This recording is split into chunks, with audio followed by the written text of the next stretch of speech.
아까 말씀드렸듯이 북한의 핵심도 있었고 이 대통령 국정 운영에 대한 그 국민 지지도가 조금은 좀 변화가 있는 것 같습니다.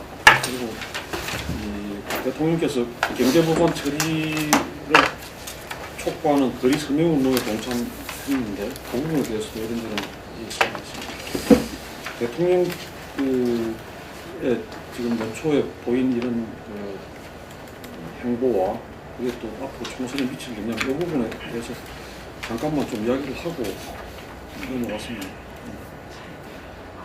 변화 무쌍입니까? 무상입니까? 무상 맞습니다. 예.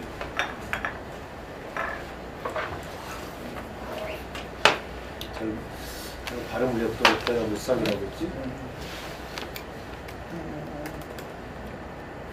박 대통령 지지율이 좀 별로 좋지 않은 그런 상태가 근래에 계속 나타나는 것 같고요.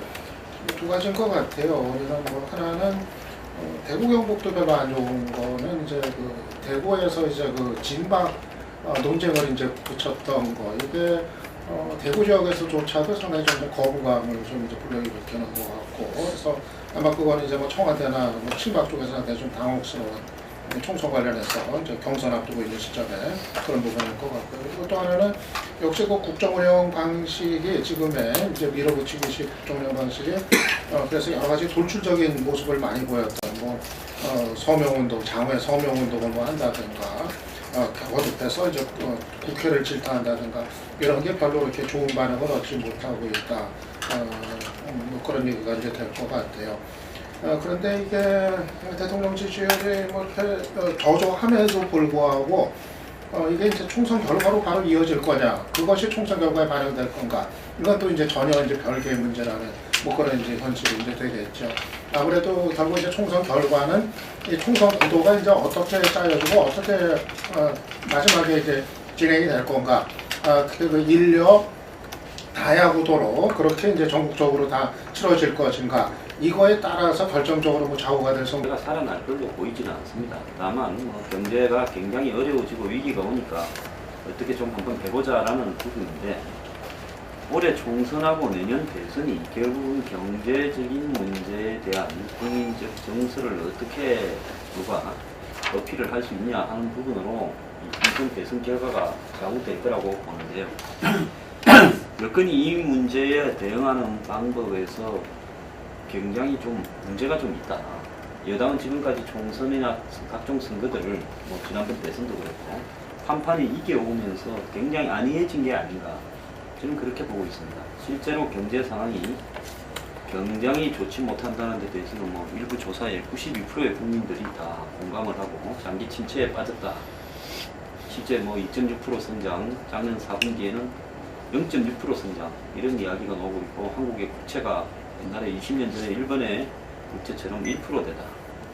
이런 이야기가 지금 나오고 있는데, 그런 어떤 부분에 대해서 이 정부가 국민들에게 경제적 어려움을 있는 그대로 하소연을 하고, 구조개혁 부분에 대해서 세게 갈 수밖에 없다 하는 그런 어떤 부분들을 포괄적으로 좀 해야 되는데, 피상적으로 홍보를 하고 있다라는 이런 느낌이 좀 들어요.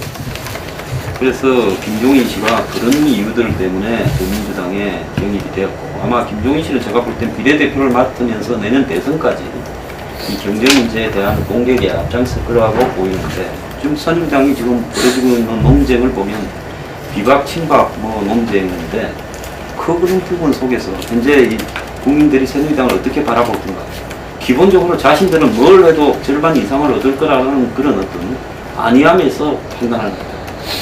그런 부분으로 봤을 때 총선 결과와 대선 결과가 심히 우려된다는 것이 제 생각입니다.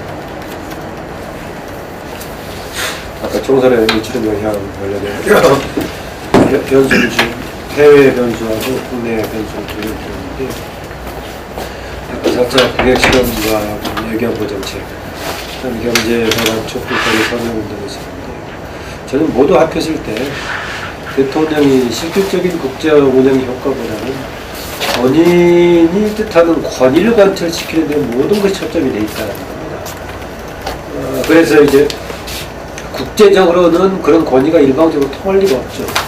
그러다 보니까 그 문제점이 노정돼가지고 반작용 효과가 나타나는 것이고, 대표적으로 이번에 이제 오자회담으로 돌렸다가 또 살짝 미국에서 뭐 하는 것을 약간 증폭시켜서 미국이 호응하는 것처럼 얘기했다가 아무것도 아니면 돌아가고, 그러다 보니까 대중국 관계를 포함한 복잡한 상황이 생기고.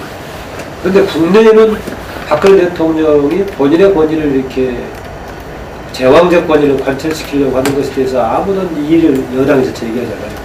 전 이 점에서 보자는 한번 심지어는 권위주의 정권 시대까지 포함해서도 이런 여당이 있었다는 생각이 듭니다. 이런 부분에 대한 대통령, 야당은 이제 되게 이야기를 하면 비판적인 여론을 중심으로 얘기한다고 하니까 대통령이 받아들일 수 있지만, 그래도 우군이라고 할 수 있는 쪽에서 이런 문제를 제기하고 뭔가 조금 보완 조정을 해줘야 되는데 이런 기능이 전무한 상황이다. 아마 시간 좀 지났을 때 22대 집권 여당으로서의 새누리당의 역할에 대해서 분명히 한번 지적해볼 필요가 있다 생각이 들고, 그리고 이제 경제 변수와 관련해서는 역시 뭐 유 박사님이나 아니면 황상 소장님도 똑같은 생각인데, 선거 때 무슨 경제 상황이 좋아지겠어요? 지금하고 비슷하거나 되고 안 좋아지면 안 좋아졌지. 대통령도 계속 그동안의 경제 한편으로 아주 안 좋다고 얘기하고 한편으로는 세계적으로 칭찬받고 있다고 얘기한 양면에서 계속 얘기해왔죠. 그러면서 이제 안 좋은 면을 이야기할 때는 국회에서 입법적인 뒷받침을 못 해줘서 그랬다라고 얘기하는데, 그게 과연 지금까지도 앞으로 먹혀 들어갈 것인가. 어쨌든 간에 한두 개는 이번에 뭐 통과가 되긴 되겠죠. 그러면 또 나중에 이제 불어터진 국수 얘기하면서 제때 안 해줘가지고 그랬다고 얘기할 것인가 라고 봤을 때, 입법 미비에 따른 경제 책임론은 전혀 먹혀 들어갈 것 같지 않다. 그럼 결국은 국회 핑계 대왔던 본인의 제왕적 권위를 관철시키려면 오로지 거기에 초점을 두고 국정 운영이었던 박근혜 대통령의 문제점을 총선 때는 여당한테 불리하게 작용할 것이다. 다만 늘 여당이 그랬듯이 항상 야당하고 상대적인 관계에 있고, 또 90대쯤에 가서는 또 혹시 모르겠어요. 정급하니까 이제 또 차별론을 내세울지 다양한 무기가 있어서 그대로 이제 승패에 대한 의석으로 이어질지는 별개의 문제겠지만, 박근혜 대통령의 국정 운영이 총선에서는 긍정적으로 작용하기 힘들다라고 봅니다. 그 4차 국회 실행 이후에 30%대로 전력조사에 약 39%였는데 떨어졌던 지지율이 좀 반등했죠. 국민들의 어떤 그 안보에 대한 걱정들 이런 부분들로 해서 조금 반등했지만, 그 위에 다시 흔들리는 거는 이 박 대통령 지지에 가장 골반이 됐던 게 외교 안보 분야에 대한 어떤 신뢰, 뭐 이런 평가 이런 부분들이었는데, 이번에 그 4차 국회 실행 이후에 보여준 모습들, 예를 들면은 뭐 그동안 어쨌든 미국과 중국을 적절하게, 특히 또 중국이라는 그 북한에 강력한 영향을 줄 수 있는 부분들을 정말 뭐 어떤 면에서는 동맹 차원으로까지 이렇게 보여주는 천안문 막루 얘기라든지 뭐 이런 속에서 상당히 그 북을 갖다가 기존의 한미일이 아니라 중국까지도 함께 어떤 압력을 가할 수 있다.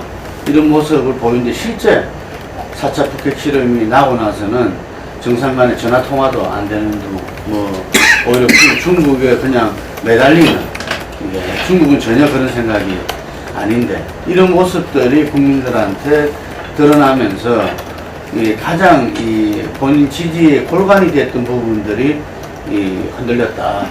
저는 이 점이 굉장히 중요하다 봅니다. 처음에 통일 대박론을 갖다가 이야기했을 때 정말 그게 구체적인 어떤 남북 관계의 어떤 전략 전술이 있었는가, 이런 부분부터 새삼스럽게 우리가 이명박 정부에서 북한 붕괴론에 기반한 어떤 남북 관계에 대한 그것밖에 없다가 박근혜 정부 와서는 좀 이렇게 변화된 어떤 모습을 기대했으나, 사실 지금 이제 그 이후에 보면은 그 이상 그 이하도 아니었다는 것이 이렇게 드러나면서, 이런 부분들이 보수 정권으로서는 외교 안보 분야에서 상당히 민심을 갖다가 흔들어야 되는데, 이게 기대와 지지를 갖다가 이번에 상당히 어렵게 돼버린 점이 아마 향후에 그 박근혜 정부의 국정 운영에 있어서 큰 짐이 될 수밖에 없다 이렇게 봅니다. 예, 대체로 지금 그 대통령 국정 운영 지지가 흔들리고 있지만은 그게 바로 총선 결과에 큰 영향을 미치게 된다는 데 대해서는 조금 유보적인 입장을 보이시는 것 같습니다. 그다음에 지금 야권이 상당히 이제 빠른 속도로 여러 가지 변화를 겪고 있습니다. 그래서 지금 더불어민주당 김종인 선대위 체제가 들어서고 이제 문재인 대표는 이승투퇴를 하고 진짜 좀 어떻게 보면 조금은 정비된 모습으로 가고 있는 것 같고, 안철수 국민의당은 어제죠. 어제 천정배 국민회의하고 통합 선언을 일단 했습니다. 그래서 이것도 이제 앞으로 다시 또 이제 호남 민심에 어떤 영향을 미칠지 이것도 주목이 되는 것 같고, 크게는 이제 야권 전체에서 호남은 경쟁을 하더라도 나머지 지역에서는 어떤 연대가 필요하다는 이런 이야기들이 나오는데 좀 어떻게 될 건지 향후 전망, 지금 현재 진행되고 있는 것에 대한 분석 이런 것들 좀 이야기를 말씀 나가고 있습니다. 제가 볼 때 천정배와 통합을 했지만은 안철수 신당과 지금 더민주당의 세는 6대4로 기울었고요. 이게 7대3으로 기울면 판이 끝난다고 보고 있습니다. 안철수 신당의 지금 한계가 뭔가 하면 제가 볼 때는 한 서너 가지가 있는데, 첫 번째는 뭐 동교동, 그 다음에 호남 탈당가, 그 다음에 서울의 김한길 비주류, 그리고 안철수와 그 측근, 그리고 MB계, 이렇게 4개의 다양한 이질적 집단들이 섞여 있는데, 이런 부분에 있어서 현실적으로 당을 누구를 중심으로 어떻게 만들어 갈 건가 하는 부분에 대해서 안 의원 스스로 상황 판단을 못하고 있다고. 지금 뭐 90억을 갖다가 자기가 지돈 내가지고 돈 빼고 내서 총선까지 치르겠다 이러면 누가 뭐라 그러겠어요? 자기가 대표가 되고 자기 주도권이 확립이 되죠. 하지만 어쨌든 교섭단체를 만들고 그를 통해서 90억 선거 보조금을 받고 그리고 또 영입을 해나가고 하는 이런 부분에서 자기 역량이 안 되기 때문에 이수도 안 하잖아요. 그렇기 때문에 권노갑이나 김한길이나 또 의원들이 이 숫자가 필요하고, 그리고 이런 사람들을 데려와서 당을 만드는 게 현실이면 어쨌든 당의 핵심적인 기반은 호남이다라는 사실을 저는 인정을 해야 된다고 봅니다. 그게 옳은 것은 아니거든. 지역 대표는 본인도 의존할 수밖에 없는 게 한국 정치의 현실이죠, 야당에. 그런데 불구하고 대표는 정운찬을 끌어들여서 충청도 펴고, 또 본인 출신은 부산이기 때문에 부산에 또 펴뒀고, 그리고 아직 자기 출마 여부나 당 대표 여부 부분에 대해서도 말을 안 하고 있고, 이러면서 영입 문제에 대해서 이런저런 이견이 나와가지고 그것이 표출되고, 그러다 보니까 건노갑 씨가 지난주에 박영선 의원이 잔류하기로 한 날 안철수 의원을 호통을 쳤다는 거 아닙니까? 자, 호통을 치는 거는 호통을 칠 만한 근거가 있으니까 치는 거겠죠. 안 그러면 호통을 들을 필요가 없는 거죠, 건노갑 씨한테. 돈을 지원을 받든, 안 그러면 예를 들어서 당을 만드는 여러 가지 행태, 영입을 지원을 받든, 그런 것들을 의존하는 게 있으니까 호통을 당하는 거 아니겠어요? 그런 어떤 측면에서 본다면, 안 의원은 자기가 이 당을 어떻게 만들어 갈 건가 하는 부분을 명확하게 저는 해야 된다고 보는데, 그걸 지금 못한다고 보고 있고요. 무엇보다도 애매한 것은 의사결정의 주체가 정말 누구인가 하는 거죠. 이것은 안철수가 정수를 시작한 이래 계속 문제가 되어온 문제인데, 그 사람은 그걸 또 당의 민주적인 혁신이나 새정치를 이야기하면서 당의 민주적인 기초 논의 단계를 거쳐서 상층 단계로 가면서 의사가 결정되는 이런 민주적인 리더십을 한 번도 보이지 못하고, 어디선가 누구한테 지시를 받거나 본인이 상의를 하는 듯한 모양으로 항상 결정을 해버리는 이런 부분들이 많았단 말입니다. 그래서 그런 것과 둘러싼 측근들의 비판이 한두 건이었어요. 그런 어떤 부분들을 지금도 안철수 의원의 그 미스터리를 공론화하지 못하는 상황이라 그러면, 저당이 안철수가 가진 그런 이질적 조합의 한계, 그리고 본인의 의사결정의 미스터리, 이런 것들 때문에 결국은 제대로 당 모양을 꾸려서 가기가 어려울 것이다 라고 비춰집니다. 두 야당 경쟁에서는 뭐 순식간에 더민주가 이제 국민의당보다 이제 단연주 우위를 점하는 이런 판세로 이제 급변을 이제 했는데요. 아무래도 뭐 김종인 이제 카드가 먹혀들었고 당 안정화시키는데, 그리고 뭐 함께 나온 이제 문재인 대표의 사퇴 선언, 이것이 이제 탈당의 어떤 명분을 이제 어느 정도 이제 제거를 하면서 박영선의 이제 잔류 선언으로 이어지면서 급속히 더민주가 이제 안정 국면으로 이제 접어들었다, 이렇게 평가할 수 있을 것 같아요. 뭐 김종인 선대위원장에 대해서는 이제 뭐 제1야당의 정체성과 관련해서 뭐 이런저런 뭐 논란도 있고 뭐 그랬습니다만, 어쨌든 뭐 현실적으로 봤을 때 지금 한때 이제 위기에 처했었던 더민주를 안정시키는 그런 이제 카드로서 효과를 아주 똑똑히 봤다, 얘기를 할 수가 있겠는데요. 근데 이제 그럼에도 불구하고 과연 이제 일방적인 이제 두 야당의 경쟁이 일방적인 의존하는 인적 구성 뭐 이런 것 등등 때문에 이제 지지율의 이제 하락을 이제 자초했다고 보는데, 저는 그렇게 봤을 때 천정배 쪽과의 어떤 그 통합이 일정한 이제 그 천정배 어떤 역할, 이런 부분들이 있지 않을까, 저는 그렇게 이제 예상합니다. 바로 국민의당이 이제 없었던 부분들, 그런 부분들을 이제 천정배가 이제 바로 이제 그런 역할을 할 가능성이 지금 있는 거로 이제 판단이 이제 되기 때문에, 그것이 이제 반등의 특히 호남 민심과 관련해서 반등의 계기가 이제 얼마나 될 수 있을지 지켜봐야 될 것 같고요. 그렇게 보면 전체적으로 봤을 때 저는 호남 민심을 둘러싼 이제 경쟁은 여전히 각축전으로 들어가야지 않겠는가. 그렇게 보면 호남 민심이 또 수도권에 미치는 영향, 이런 것이 분명히 있다고 봤을 때, 아마 이제 과연 불과 며칠 전까지 감지됐던 일방적인 한쪽으로의 쏠림, 이것이 과연 계속 갈 것인가, 이 부분에 대해서는 저는 좀 유보적이고 조금 더 이제 좀 지켜봐야 되는 거 아닌가, 좀 그런 전망을 좀 갖습니다. 뭐 다들 얘기하신 대로 뭐 현재 두 야당을 축으로 보면은 더불어민주당이 상대적으로 더 현재는 안정적이라고 볼 수 있겠죠. 마다시피 이제 김종인 선대위 체제로 돌아서게 되면서 문재인의 존재감이 상대적으로 약화되니까 이제 그럴 것 같아요. 또 하나는 보니까는 현재 우리나라 정치인 전반에서 뭔가 무게감 있게 말빨이 먹히는 대표적인 케이스가 김종인하고 윤여준 정도가 아닌가라는 느낌이 있습니다.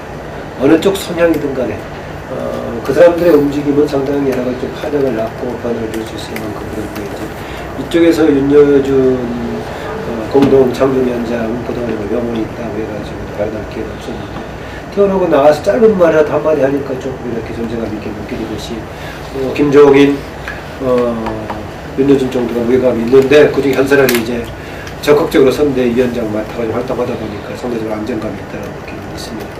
여기에 한 사람 추가한다면은 구정치인의 평가를 받을지 모르겠습니다만, 현재 유력 정치인 중에서 김한길 정도의 이제 발언 정도에서 정세에 관해서 변수를 좀 보지 않을까라고 생각합니다.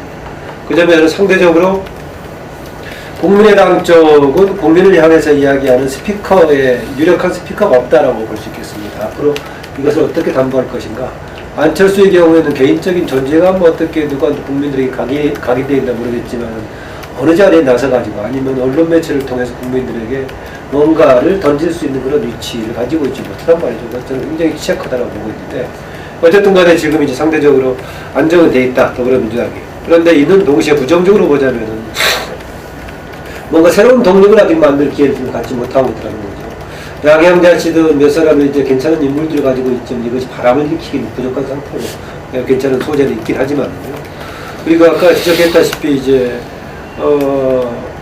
근본 본격적인 이제 또 대결, 서로 간에 이제 주도권 대결 구도가 나왔을 때 김종인 선대위원장의 문제를 다시 걸어놓을지 모르겠어요. 김종인은 노련하게 이제 별것이 아니면서 쳐버리고 지나가는 스타일이기 때문에 또는 그것이 먹혀 들어가기도 하고, 심지어는 이제 야권 연대를 염두에 두고 지고 그런 부분에 대해서 굉장히 엄격하게 얘기했던 심상정 정의당 대표까지도 지금 그런 얘기 할 필요 있느냐. 이미 오래전부터 정치 현장에 들어와가지고 활동해온 분인데 이런 문제를 지금 새삼스럽게 지적한다는 게 웃기지 않느냐고 이렇게까지 얘기하는 건데, 일부분이 다시 한번 어느 시기에 혹시 이제 호남 지역의 민심 문제와 관련해가지고 맞물리는 세계가 될지 안 될지 좀 두고 봐야 되는 문제 같습니다. 그리고 이제 국민의당, 저는 천정배 의원 뒤에 내막이 뭐가 있었나 모르겠지만은 갑자기 이렇게 어디 전격적인 안철수 국민의당하고 통합을 먼저 해버린 것은 저도 좀 예측을 못했던 부분 같고요. 아마 전략상으로 봤을 때에는 작은 정당들을 먼저 규합한다고 가는 게 좀 맞지 않았었느냐라고 이제 보고 있는데 그렇게 갔던 걸 보고요. 대신 둘 간에 가장 충돌의 지점이 있었던 전정배 의원 쪽은 새로운 세력을 중심으로 이번에 총선을 포진시키려고 했던 거고, 또 정치권에서 빠져나온 탈당한 사람은 반면에 안철수 의원 진영이 많이 가니까 이 두 개의 이제 딜레마를 어떻게 해결할 것인가라는 게 과제였지. 그런데 어제 이제 통합 선언문에 보면 그 부분에 대해서 상당히 신지를 많이 퉁명하는 쪽으로 무게를 실려서 천정배 쪽의 내심으로는 우리의 입장이 결국 통합과대에서 관철됐다 뭐 이렇게 얘기할 수 있을는지 모르겠어요. 이후의 과정을 보자면 당장 보니까 그 박준영 전 지사가 확정 발표를 했죠. 김민석이 민주당하고 통합한다고, 당명은 신민당을 버리고 민주당하고 통합한다고 했는데 제가 보기에는 여기에 박수선 의원도 가담할 가능성이 있다고 봅니다. 그러면 이제 두 세력이 통합한 국민의당하고 국민의힘이 통합해서 국민의당이 된 쪽하고 다시 민주당하고 통합한 쪽하고 조금 뭐 이렇게 협상에 추가적인 여진이 있다. 물론 세력으로 보자면은 천정배 의원하고 국민의당하고 합해버리는 게 이쪽이 미미하긴 합니다만은 그나마 지금 이제 전체적으로 포괄하는 또 그 처음에 탈당의 중요한 명분 중에 두 개가 포함이 또 나머지 포함이 있지 않습니까? 뭐냐? 박수선, 박준영 의원들을 중심으로 해서 호남 문제를 전면에 내놨던 적이 있고, 김민석 의원을 중심으로 한 민주당 쪽에서는 만약에 민주당의 역사성과 정통성을 강조하는 그런 명분들이 남아있기 때문에 추가적으로 민주당을 합해가지고 다시 한번 또 통합 시도가 있을 가능성이 있다. 이게 뭐 그렇게 오래 걸리지 않을 거라는 보고 있습니다. 근데 지금 야권 재편에서 보면은 이 안철수 의원이 탈당하고 다른 의원들이 이어서 탈당하면서 분당 수준으로 가면 상당히 기세를 올렸죠. 호남에서도 뭐 이 광주 전남의 전북도 더블 이상 차이가 나고, 그러다가 예를 들면은 이 정체성 논란과 그리고 그 강주 이 지역에 뭐 말하자면은 혁신의 대상이 혁신의 주체로 마주쇼했다.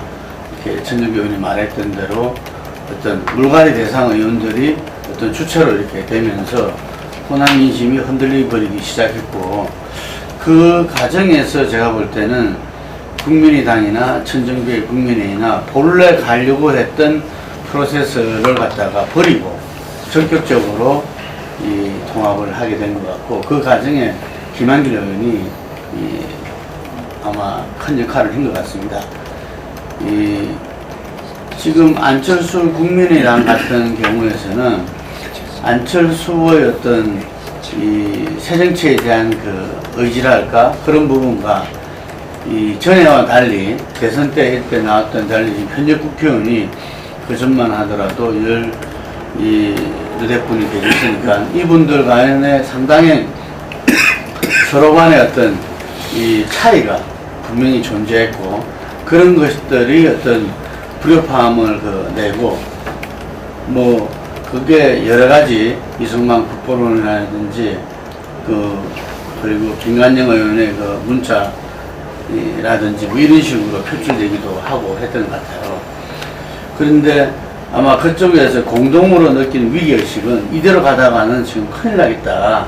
이게 어쨌든 간에 그 호남 민심에 근거한 어떤 이 신당이 나가야 되는데, 호남 민심이 더 이상 이렇게 돌아서면 안 되겠다. 이런 부분에서 아마 이 김한길 의원이 이렇게 승부수를 던진 것 같고, 그게 안철수 의원이 동의했던 것 같아요. 이게.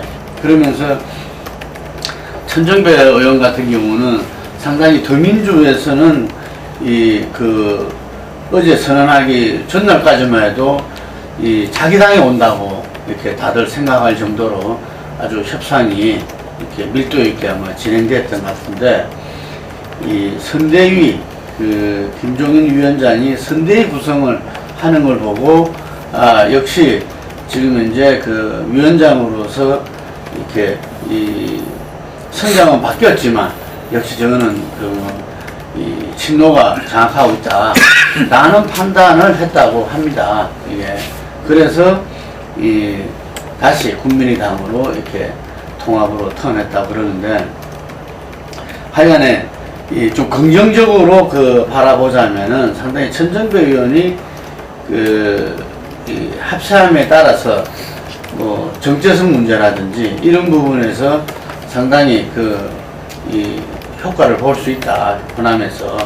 예, 그래서 뉴두이제를 갖다가 뭐 이렇게 발굴하고 어떤 호남 정치의 복원을 주창하고 지금 오랫동안 지금 이제 하고 있기 때문에, 그런 부분에 있어 가지고 낡은 세력과의 야합 이런 부분들은 상당히 극복될 수 있지 않겠나, 이런 긍정적인 어떤 예상을 합니다. 또 한편으로는 지금 국민의당은 지금 현재 제일 긴급한 것이 호남 추락하는 호남 민심을 갖다가 다시 이렇게 끌어올리는 것과 동시에 바로 그것이 교섭단체 구성이라는 현실 정치 세력으로서 인정받는 그것에서 지금 이제 뭐 거의 목을 매달다시피 하고 있는데, 근데 천정배 의원의 합세가 말하자면 이후에 지금 이제 뭐 16분이 됐죠. 그래서 남은 4분이 뭐 최재천 의원이라든지 아직 합세하지 않는, 그리고 이후에 뭐 박주선 의원이라든지 뭐 이런 부분들의 행보, 그리고 지금 이제 관망하고 있는 좀 더 지켜보겠다고 하는 어떤 이 전남 의원이라든지 뭐 이런 부분들에 상당히 영향을 미쳐서 제가 보기에는 설 전에 교섭단체 구성, 아마 이것을 최대 목표로 해서 전부 다 이렇게 뛰고 있는 것 같아요. 지금 국민의당 같은 경우는. 그러면서 교섭단체의 제 3당으로서 어떤 전국 운영을 이렇게 함께 나가는 뭐 그런 그림을 가져나가고 있기 때문에, 아마 국민의당에 대한 평가는 지금까지 안철수 개인이라기보다는 이제 교섭단체로서 제3세력으로서의 역할, 좀 이런 부분으로 또 옮겨가지 않나 이렇게 봅니다. 저는 판이 일단은 이렇게 정리되는 게 맞다고 봐요. 그러니까는 더민주하고 정의당이 연대를 하고, 일단 그 다음에 지금 안철수, 천정배, 그리고 아마 이제 정동영까지도 뭐 예상은 이제 되는데, 이렇게 이제 같이 또 이제 통합을 이제 하고, 왜냐하면 이제 그런 것이 일단은 좀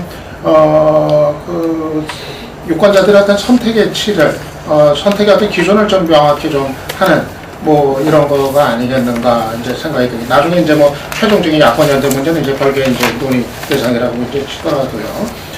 저 이제 국민의당 같은 경우 지금 안철수, 천정배 통합에 대해서 뭐 비판적인 이제 또 의견들도 뭐 제법 이제 있는 걸 이제 알고 있지만, 저는 그게 지금 제3당이 좀 균형점을 찾는 데서는 저는 오히려 좀 긍정적인 그런 이제 선택이다. 전 그렇게 이제 봅니다. 그러니까 사실 지금 뭐 제3당으로 지금 국민의당이 뭐 존재를 막 이제 시작을 이제 했지만은, 아까도 얘기했지만은 지금 지나친 어떤 보수화, 그리고 또 상당히 뭐 그 인물이라는 어떤 현역 호남 어떤 현역들의 어떤 기득권에 이제 의존할 수밖에 없는 구조, 이런 것이 태생적인 이제 한계가 이제 근본적인 이제 한계가 이제 됐었던 건데, 아마 천정배하고 이제 통합을 한다는 거는 결국 천정배가 이제 다른 노선, 다른 목소리를 얘기했던 거를 이제 어떤 식으로든 이제 받아들인다, 이런 의미가 이제 되기 때문에, 저는 국민의당에서 이렇다면 천정배, 그리고 앞으로 뭐 정동영까지도 만약 합류가 된다면은 어떤 왼쪽 날개 이제 역할을 하면서 지금 한쪽으로 기울었던 그 제3당 국민의당이 좀 이제 균형점을 좀 찾는 뭐 그런 이제 계기가 이제 뭐 되지 않겠는가, 그렇게 좀 예상을 이제 해보고요. 그래서 저는 어차피 지금 야권이 애당초 이제 분열이 안 되는 게 저는 최선이었다고 보는데, 어차피 이제 분열이 돼서 지금 3당 체제로 지금 선거 준비에 들어가는 이제 상황이라고 한다면은, 저는 제1야당도 그렇고, 그 다음에 이제 제3당도 이제 그렇고, 일단은 각자가 좀 균형이 있는 어떤 건강성을 좀 찾으면서 하는 게 이제 좀 바람직하지 않겠는가, 그렇게 보면은 저는 이제 좀 긍정적으로 이번 그 통합을 이제 봅니다. 그리고 하나 더 얘기하면은, 저는 그 야권 연대 위치를 어떤 이제 영향, 이것도 좀 관심을 갖고 있는데, 사실 지금 국민의당에서는 안철수 쪽을 중심으로 해서는 사실 야권연대 불가론이 거의 이제 주된 분위기를 형성을 해왔었고, 여러 가지 현실적인 어려움 감안하면 실제로 끝까지 그렇게 갈 가능성이 대단히 좀 커지는 상황이었는데, 여기다 또 더민주의 김종인 위원장도 야권연대에 대해서는 좀 소극적인 태도를 계속 이제 보여왔었고, 근데 천정배 같은 경우는 수도권의 비호남 지역에서 연대에 대해서는 또 적극적인 생각을 또 이제 갖고 있기 때문에 아마 국민의당 안에서 이 야권 연대의 어떤 좀 새로운 목소리, 아마 이런 거를 좀 이제 또 끌고 가는 또 이런 역할도 또 가능하지 않겠는가, 좀 이제 그렇게 좀 생각을 합니다. 저는 그 천정배와 합당이 국민의당이 왕창 무너질 수 있는, 제가 볼 때 지금 6대3인데 10대3으로 기울기 시작하면 그 뒤부터는 단어가 불가능하다 보고 있어요. 그런 부분들을 지연시키고 일정하게 시너지 효과를 얻는 부분은 있다고 보지만, 한편으로 천정배라는 사람은 굉장히 개성이 강한 인물이고 또 가장 본인의 몸값이 극적으로 올랐을 때 데려간 거거든요. 그러니까 천정배 원도 요구가 분명히 있었을 거라고 봅니다. 저는 개인적으로는 당 대표를 요구하지 않았나 보는데, 자, 이런 부분이 앞으로 안철수 신당의 국민의당의 외부에 굉장히 심각한 이 분란의 소지를 갖다가 심어준 부분일 수도 있고, 천정배 의원이 남은 그 박주선, 김민석, 박준영 이런 사람들과 통합을 하기로 해놓고, 정동영 의원도 그 부분에 이야기를 했다고 그러지 않습니까? 갑자기 돌아서 180도 턴에서 혼자 들어가 버리는 부분이 나머지 조그만 야당들이 더 민주하고 갈 수 있는 이런 요소도 생겼다고 봐요. 이런 부분들 때문에 결국은 그 효과가 얼마만큼 미쳐서 될 건가, 이런 부분은 저는 별로 기대하지는 않고요. 지금 가장 문제는 뭔가, 탈당파 의원이나 노갑 고문이나 김한길 이런 분들이 기본적으로 한국의 정치에서 가지고 있는 이미지가 시대적인 어떤 변화에 적응하는 그만한 어떤 화두를 던지고 물갈이를 던지고 정책 혁신을 할 만한 인물들인가, 그게 안 된다는 거고, 저는 안철수 본인을 놓고 보면 안철수 씨는 솔직히 말하면 정치를 하기에는 기본적인 자질이 좀 안 된다는, 이렇게 보고 있습니다. 그렇기 때문에 저 당에 누가 나서 가지고 앞으로 총선에 벌어질 여러 가지 인기를 수습해 가겠는가. 결국은 제가 볼 때 호남 지지율이 전체 지지 판세를 가릴 거고, 그 다음에 호남 지지율이 한쪽으로 기울게 되면 전체 지지율도 기울 것이고, 그렇게 되면 선거 단일화가 저는 이루어질 거라고, 정말로 팽팽하면 단일화가 안 될 거라고 보는데, 근데 지금 돌아가는 모양새로 봐서는 팽팽할 것 같지가 않다라고 보고 있습니다. 네, 오늘 아침에 그 노영민하고 신기남이 당원 문제해갖고 출마를 안 시킨다고 발표한 것 같고, 그다음에 이제 정동영 전 대표인가요? 전 의원 같은 경우는 천 의원한테 상당히 좀 섭섭해하는 그런 또 뉘앙스의 그 이야기를 했는데, 정동영한테? 정동영이 전적이 아니라 쪽에 그런 것도 좀 포함해서 좀 이야기를 좀 해주시죠. 네, 글쎄요, 그 문제에 대해서 제가 이제 그쪽에 연락해봐서 좀 상식으로 좀 이해가 안 되는 행위지 않느냐라고 했더니 명확한 답을 안 주더라고요. 물어보더라도 답을 안 주고 있고. 글쎄, 그래서 하는 것인데, 오히려 상당히 천정배 개인의 입장에서, 그쪽 그룹의 입장에서 그냥 단독으로 갔을 때 책임질 게 더 많다고 판단해서 가능성이 좀 있다고 봐요.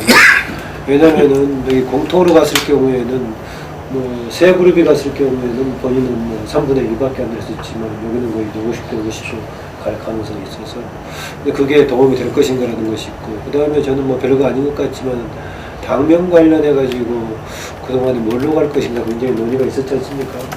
그런데 지금 이제 국민의당으로 이제 합의를 했는데, 또 한 번 거치기가 쉬울까? 그랬을 때 우리는 지금 남아있는 김민석의 민주당은 어떻게 될 것인가? 제가 보기 당장 아까 제가 말씀드렸다시피 박준영하고 당장 통합을 이제 일단 선언을 했는데, 그러면 이제 더불어민주당이 이제 앞으로 자칫하면 경우에 따라서는 민주당이라는 이름을 공식적으로 쓸 수 있을 개연성까지 만들어지는데, 이러저런 거 포함해서 지금 천정배의 행보가 저는 바람직한 길로 갔나 이것은 모르겠어요. 어쨌거나 저는 최근에 탈당에 대한 욕이 있든 총선을 앞두고 분열이든 뭐라고 얘기하든 간에 최근에 재편 과정은 저는 한국 야당 정치에서 굉장히 바람직한 양상을 만들고 있다. 그동안에 문제가 되었던 모든 부분을 지적하면서 개선을 하고 있다. 최근에 다시 조금 희석되면서 원점으로 돌아가는 것 같지만은 더불어민주당에서 인재 영입하는 것도 과거하고는 다른 양상으로 초반에 진행됐었다. 지금 이제 뒤에 이제 가면서는 지난번과 똑같은 양상이 되고 있습니다. 그리고 당의 대표나 비슷한 이제 비대위원장을 맡을 김종인 선대위원장이 이런저런 말을 조금 왔다 갔다 부드럽게 하고 있긴 하지만은 이른바 그동안에 이제 당 내부의 패권적인 태도에 관한 문제의식을 분명히 가지고 있는 건 분명한 것 같아요. 그런데 현재 이 문제를 본인이 전면에 던져버리면은 선거를 앞두고 꾸려가기 어렵지 않냐라는 차원에서 지금 미봉하고 가려는 그런 생각이 있는 것 같고, 박영선도 거기에 동의해주고 있지 않느냐 이런 식으로 오늘 아침에 본인이 직접 얘기를 하더라고요. 그런 좀 느낌이 있습니다. 대신 이제 야권 연대에 대해서는 심상정 의원이 무슨 범야권 전략 협치까지 포함해서 거대한 구상을 얘기하고 있는 것에 비해서 그렇게 김종인 위원장이라든가 국민의당에서 이렇게 적극적으로 받아들일 상황은 아닌 것 같다. 김종인 위원장은 선거 막판에 가서 이제 불가피하게 보육지책으로 후보 단일화를 할 수는 있는 것이지, 야권의 장기적인 발전 전략 차원에서 야권 연대를 하는 것은 아니다, 뭐 이런 시각을 보이고 있는 것 같고요. 당장 뭐 국민의당 쪽은 그 문제에 대해서는 상당히 선을 긋고 있죠.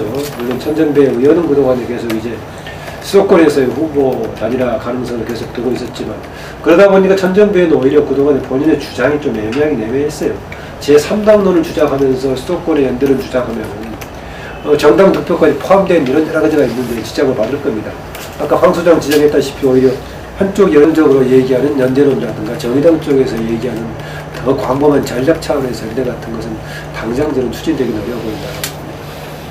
야권 연대에서 제가 어제 그 국민의당 관계자를 만나보니까 누가 보더라도 그 상식적으로 호남에서는 뭐 야당 내에 있어서 경쟁을 해야 되는, 비호남에서는 야당 입장에서는 새누리당의 어떤 그 의지를 주지 않기 위해서 어떤 야권 연대를 해야 되지 않겠나.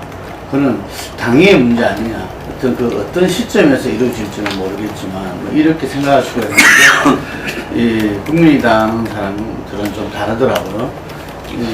예를 들자면은 이렇게 이 제3당으로서 이 3당이 기존 1, 2당을 갖다가 두 당을 갖다가 좀 압도해 나갈 수 있는 일단 그런 기본 방향으로 나가야 되는 거고, 그리고 그것이 상당히 서로 간에 어떤 경합 구도가 3당 내에 이루어지는 것이 뭐 압도가 최대 목표이지만 경합 구도까지가 자기들이 그 나가야 될 그런 선으로 생각했을 때는 어떤 면에서는 뭐 야권 연대가 필요가 없을 수가 있죠. 그런데 현실적으로 그것이 그렇게 되지 않고, 예를 들면은 그 야권 분열로 분열된 표가 새누리당의 어부지로 해주게 된 상황, 그런 상황에 이제 놓였을 때 어떻게 할 것인가, 이 부분에서 그거는 누가 보더라도 뭐 이렇게 선거연대를 할 수밖에 없지 않나 이렇게 생각할 수 있는데, 그게 다른 부분이 더 있더라고요. 그게 뭐냐면은 이 안철수 의원은 어떤 측면에서는 총선 이후에 내년에 대선을 보고 있지 않겠습니까? 그런데 본인이 여러 가지로 뭐 철수했다, 이런 부분들이 많았잖아요. 이게 최근에도 보면은 그 기초단체장 공천 없애야 된다 이랬다가 통합하면서 그 부분을 갖다 또 철수를 했다 그러고 뭐 이러니까 지금 이제 야권 연대 없다고 지금 이제 그렇게 아주 화근하면서 이야기를 하고 있잖아요. 그러니까 그런 부분들이 만약에 그런 부분들을 나중에 선거를 앞두고 말을 또 다시 바꾼다면은 굉장히 치명타가 될 것이다. 이게 안철수 선거는 어떻게 되더라도 안철수는 죽을 것이다. 이런 이야기를 하더라고. 그래서 내가 그럴 수도 있겠다. 그거는 그럼 오히려 그러면은 자기가 죽고 사는 이런 정말 미라의 역할을 할 수도 있지 않겠나 이러는데, 국민의당에서는 뭐 어떤 면에서는 안철수가 전부일 수도 있으니까 그 점을 고려하지 않을 수 없다. 그래서 안철수도 안 죽고 뭔가 선거 연대할 수 있는 그런 상황이 이제 빚에 치설 때 안철수도 안 죽고 선거 연대로서 야권이 승리할 수 있는 그런 묘안은 없을까 이런 고민을 하더라고요. 예. 그래서 실질적으로 또 생각 그걸 듣고 보니까 그럴 수도 있겠다는 생각이 들더라고. 그건 뭐 이미 이제 답은 사실 뭐 상식적으로 나와 있는 문제라고 생각이 돼요. 야권연대 문제는 그게 뭐 안철수가 죽고 살 문제도 아니고 뭐 사당이 아니라고 했으면은 당연히 당내에서 이제 중론을 모아 가지고 그 문제에 관해서 뭐 최종적인 결론을 내야 될 거고 당장 보면 천정배도 이제 뭐 이제 야권 비호남 지역에서 야권연대 불가피론자고 오늘도 보니까 뭐 조성영 의원 같은 경우 수도권에서 제한적인 야권연대는 뭐 불가피할 거로 본다 뭐 얘기를 하고 그게 적어도 상식적으로 문제를 판단하는 다수의 이제 내부 의견이라고 이제 봤을 때 뭐 지금 현 시점에서 뭐 안철수 의원의 뭐 의견 입장이나 생각이 어떤다 하더라도 그거는 뭐 이후 뭐 야권연대 문제가 국민의당 같은 경우도 뭐 이제 연착륙을 뭐 당연히 이제 할 수밖에 없는 이제 그런 문제 아닌가 그렇게 이제 생각이 이제 들어요. 그래서 아마 저런 게 되겠죠. 현실적으로 뭐 그 야권연대를 또 했을 때 어떤 부담을 의식을 하고 또 전면적인 야권연대를 했을 때는 사실 또 그래요. 지금 국민의당 같은 경우는 왔던 지지층이 또 다시 빠져나가는 다시 뭐 새누리당으로 간다든가 이런 게 또 분명히 존재하기 때문에 그 효과를 기존의 그 지지층을 보존하면서 할 수 있는 야권연대 방법이 어떤 것일까? 결국 이제 거기서 답을 찾을 문제가 아니겠는가? 그렇게 보면 아마 뭐 중앙당 차원에서의 뭐 전면적인 야권연대는 아마 어려울 거고. 그리고 또 그렇게까지 이게 판이 될 것 같지도 않고 아마 좀 필요한 지역 정말 봐가지고 꼭 필요한 지역에 있어가지고 좀 이제 야권연대를 하는 좀 제한적인 야권연대 방식으로 결국 가지 않겠나 좀 그렇게 이제 봅니다. 그리고 만약에 국민의당이 그거조차도 거부해가지고 그러니까 더민주에서는 하자고 그러는데 국민의당은 그것까지도 거부해가지고 수도권에서 야권의 어떤 공멸이 왔을 때 그때는 그거는 뭐 1차적으로 당장 국민의당이 다 뒤집어 쓰게 이제 돼 있는 거니까 뭐 그런 상황까지 상식적으로 가지는 않으리라 그렇게 저는 이제 봅니다. 저는 아까 우리 유 박사께서 지금 4월 총선이 이 야당이 분열 안 됐으면은 이렇게 더할 나위 없지만 뭐 이런 표현을 쓰시는데 저는 그렇지 않다고 봐요. 만약에 분열되지 않았다면 40대 20의 구조가 뒤바뀌기 상당히 어려웠을 거다. 이게 정말 혁신이라는 것은 어렵잖아요. 그 자체적으로 이렇게 하고 국민이 그걸 또 인정하고 신뢰하고 이런 부분들이. 그래서 저는 이게 어쨌든 간에 야권의 어떤 재편, 뭐 예를 들면 이전에는 전략적 타결을 해야 된다. 이런 이야기를 했었는데 어쨌든 그게 지금 이제 이 뭔가 전체적인 그 선거 구도로 갖다가 좀 다이내믹하게 만들어줬다. 그리고 국민들한테도 뭔가 자기들이 좀 선택할 수 있는 여지가 좀 있게끔 뭐 이런 식으로 만들어요. 호남뿐만 아니라 이 전국적으로 이렇게 저는 그러한 것을 한 것은 우리 정치 문화에서 저는 한가로움 오히려 진전이다 이래 봅니다.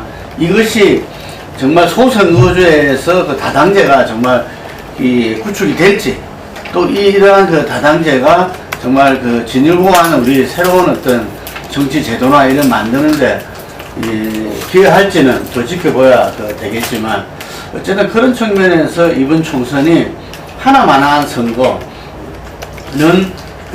아니고 어제 말하면 정치인들도 그렇고 국민들도 뭔가 이 선거 총선이라는 것을 기점으로 해서 이 변화를 가져오게끔 만든 데는 어쨌든 간에 뛰어놓은 사람들 뭐 자기들 편에 의하면은 황량이 나왔다 그러는데 뭐 그분들은 그 역할은 분명히 있었다 이러고 제가 볼 때는 전체적으로 야권의 거다. 그야말로 야권으로서 정치 생명이 끝날 수 있을 거기 때문에 될 거다. 이래 보면 호남에서만 경쟁하고 나머지 뭐 영남 같은 데 뭐 단일화 하나하나 별 의미도 없으니까 뭐 그렇다 치고 나머지 지역에서 서울, 경기, 충청, 강원 이런 데서 단일화만 되면 제가 볼 때 그 야권 전체가 그냥 새누리당과 새정치연합 1대1로 붙는 것보다 지금 이렇게 분열되어서 온 것이 크게 분열되어서 의석이 줄어들었다거나 이런 일이 없을 거라고 보고 있어요.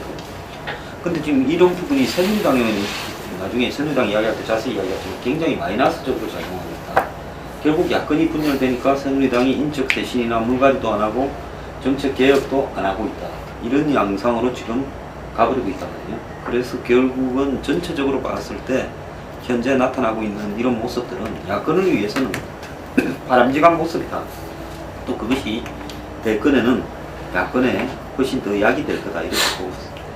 우리가 지금 이제 가장 확실하면서도 이제 중요한 것을 지금 빼고 얘기할 수밖에 없는 상황인데 후보군의 구성 과정을 한번 봐야 될 겁니다. 지난번 그 19대 총선 때 후보군이 구성되기 전에 압도적인 분위기가 당시 야권의 절대적인 우세 분위기 아니었습니까? 근데 후보군이 구체화되기 시작하면서부터 이제 야권 약세를 밀리기 시작하는 상황이 생겼는데 그 점에서는 이제 이후에 역시 그것도 중요한 변수가 될 것 같다는 생각이 듭니다. 저도 한마디 이거 좀 보태자면 이제 안철수 천정배 통합 그 다음에 또 이제 앞으로 추가적인 통합이 있을지 모르겠습니다만 그런 과정으로 가면서 결국은 이제 안철수 경우에 본격적인 정치력과 어떤 리더십의 그 시험대에 올랐다.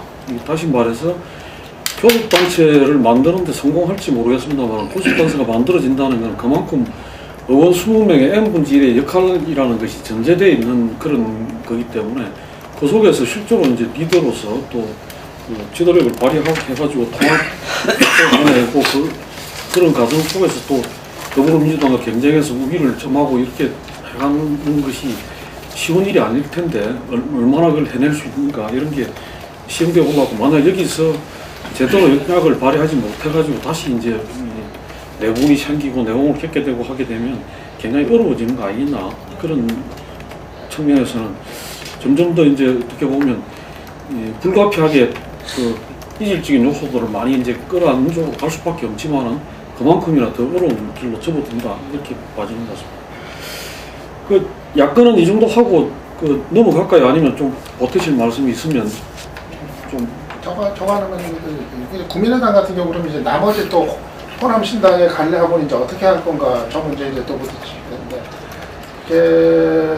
글쎄 저는 그 무조건 다 규합을 하는 게 능사난이라는 좀 이제 생각이 이제 들어요. 과연 이제 지금 국민의당 같은 경우는 지금 지지율이 저렇게 이제 흔들리고 하락을 하고 그랬던 원인 중에 제일 중요한 게 그 어떤 그 좀 어떤 새롭고 어떤 개혁적인 이런 모습을 전혀 보이지 못했던 거 그런 게 저는 이제 치명적이었다고 생각을 하는데 지금 호남신당의 나머지 갈래에서 박준현 전 지사라든가 또 김민석 의원이 하는 쪽이라든가 이렇게 전혀 하는 쪽이라든가 이런 쪽이 과연 좀 호남 민심에 또 어떤 평가를 받을 것인가 그리고 또 전국적인 민심에서는 또 어떤 평가를 받을 것인가 생각하면은 오히려 얻는 것보다 잃는 것이 더 클 수 있지 않겠는가. 그래서 저는 결국 이제 그게 이제 국민의당의 이제 시업대에 오른 뭐 이제 그런 부분들이 될 텐데 그런 부분들에 대한 이제 뭐 판단이라든가 그리고 당내에서의 그 호남 불가리 뭐 천정배관지 이게 강조하고 했던 호남 불가리를 이제 실제로 어떻게 할 건가 이게 또 간단한 문제가 아니란 말이에요 지금 당연히 뭐 당사자들의 반발 오늘 또 주승용 의원이 당장 얘기를 했더라고요 또 뭐 무조건 다선이라고 해가지고 물갈이 대상이 돼서는 안 된다 뭐 이런 뭐 원칙적으로 이제 뭐 맞는 얘기인데 아무튼 그런 이제 또 저항이나 반발이 있을 거고 그래서 이게 국민의당의 어떤 힘의 관계를 봤을 때 인위적인 물갈이는 사실상 좀 불가능하다고 봐요.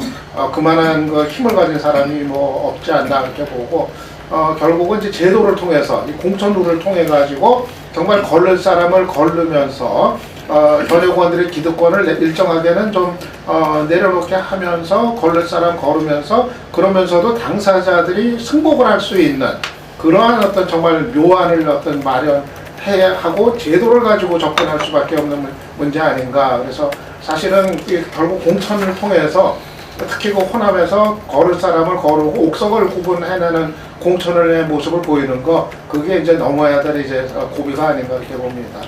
그 얘기하는 부분은 더민주하고 서로 상호 경쟁하면서 저는 조금 이뤄질 수밖에 없다고 봅니다.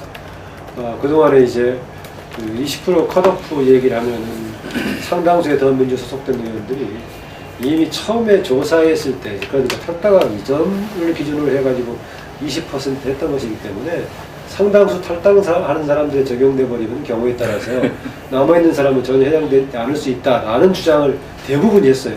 그런데 제가 오늘 김종인한테 현비위원장한테 그걸 물어보니까 그게 아니라 지금 남아있는 사람들을 상대로 해서 20% 컷오프를 적용시키는 것이 당연한 거 아니냐. 그렇게 얘기했어요. 얘기를 그렇게 하고 있다면 김종인 스타일로 봐서 본인이 그렇게 주장을 한다면은 관철시키려고 하는 스타일일 거예요. 친구 생각들하고 전혀 다른. 그러니까 그런 일이 커지는 거거든요. 그러면 이제 그게 된다. 만약 그대로 진행이 된다면은 현역 의원들의 이제 혁신 교체 문제가 국민의당 쪽과 이제 상호 비교 대상이 되면서 경쟁할 수 있는 여지가 생기는 거죠. 아니면 얘기했다시피 이제 다수를 차지하고 있는 친노하고 충돌할 여지도 있는 거고요. 그러니까 그런 부분은 이제 노영민 신이람이 그 문제 포함해가지고 상당히 저 김종인 위원장이 뭔가 보여줄 거라고 기대되는 측면도 있는 것 같아요. 저는 김종인 위원장이 결국은 비례대표를 받고 정치를 계속 하지. 남들은 뭐 그분 연세나 뭐 이런 걸 이야기해서 이랬습니다. 원포인트 밀리겠다 이래도 난 그렇게 잘 알아요 저분은. 그래서 저분이 대선까지 사실상 당에 뭐 경제적인 이런 어떤 정책 이런 부분들을 책임을 지면서 끌고 가려고 할 거다. 그리고 문재인 대표가 선거만 끝나면 다시 당 대표로 복귀가 되겠느냐. 제가 볼 때 그거는 또 아니라고 보거든요. 또 그것이 유리하냐라고 봤을 때 본인은 대선에 집중하는 것이 나을 수가 있단 말입니다.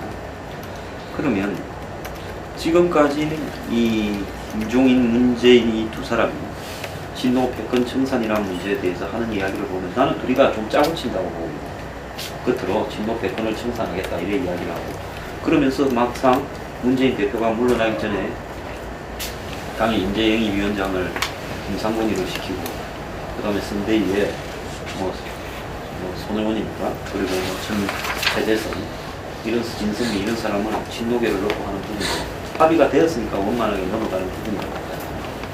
그런데 이제 이런 어떤 서로 전략적 이 합의가 언제까지 할 수 있을 건지 어느 시점에 가면 필연적으로 충돌할 수밖에 없는 계기가 올 건데 그게 이제 제가 봤을 때 공천을 할 때라고 보고 있습니다.